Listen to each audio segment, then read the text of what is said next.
Ya, konsep dasarnya ada di Quran surah kelima Al-Maidah di ayat ke-35. Allah berfirman, "Ya ayyuhalladzina amanu taqullaha wabtaghu ilaihil wasilah." Hai orang-orang yang menyatakan diri beriman kepada Allah, tingkatkan takwamu kepada Allah. Dengan meningkatkan takwa itu, jadikan wasilah untuk mengentaskan persoalan hidupmu dan meraih apa yang kamu harapkan. Jadi wasilah atau media untuk mengentaskan persoalan kehidupan itu caranya meningkatkan takwa.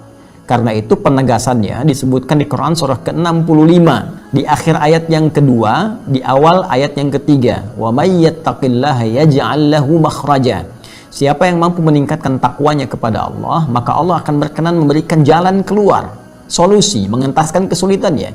Wa yarzuqhu min haitsu la yahtasib, bahkan memberikan rezeki dari sisi yang tidak dia duga. Bahkan seterusnya, yaj'allahu min amri yusra, menjadikan hidupnya menjadi lebih mudah, nyaman, hilang sulitnya. Yusra lawannya usra. Ketika yusra muncul, usranya hilang, ya kan? Nah, jadi cara kita mengentaskan kesulitan itu dengan meningkatkan takwa.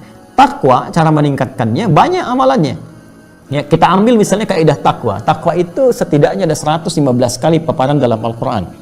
Di antara yang pertama, memaparkan sifat orang takwa di Al-Baqarah di ayat kedua sampai 5.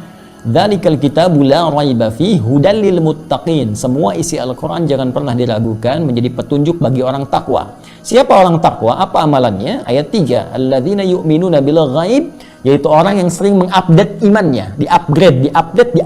Dia tingkatkan terus. Bagaimana caranya? Wa yuqimunas shalah. Dia tingkatkan sholatnya. Jadi ternyata sholat bagian dari amalan takwa. Takwa bisa mengentaskan persoalan. Jadi sholat itu wasilah terbaik tanpa biaya yang bisa menghilangkan kesulitan kita.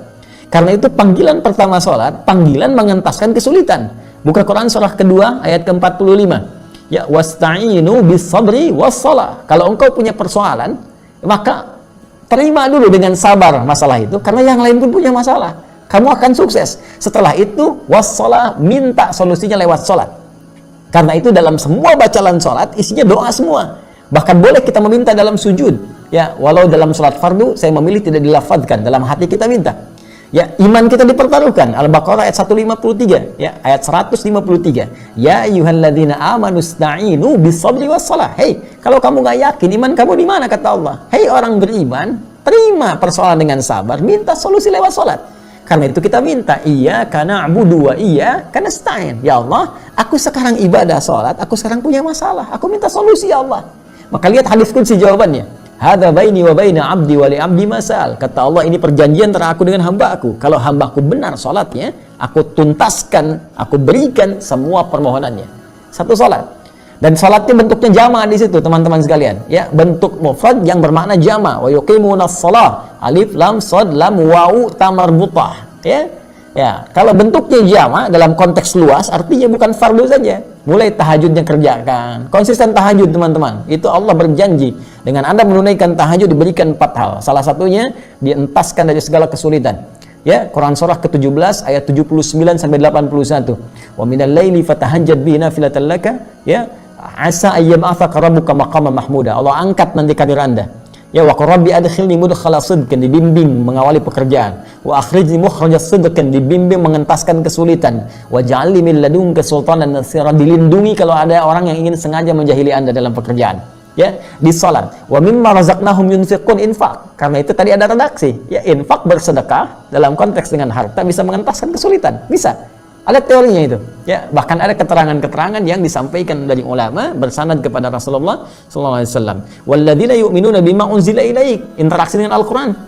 Al-Quran membuka semua hal kesulitan. Kalau Anda sedang gelisah, punya masalah, alih-alih bikin status ya di media sosial, ambil wudhu, buka mushaf, baca.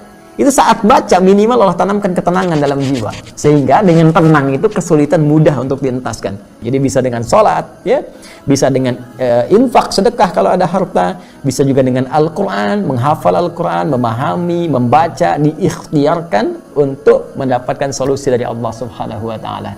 Demikian segala dalil yang tertuang dalam Al-Quran. Semoga dengan itu Allah memudahkan kita untuk mengamalkannya. Itu intinya. Wallahu ta'ala a'lam bissawab.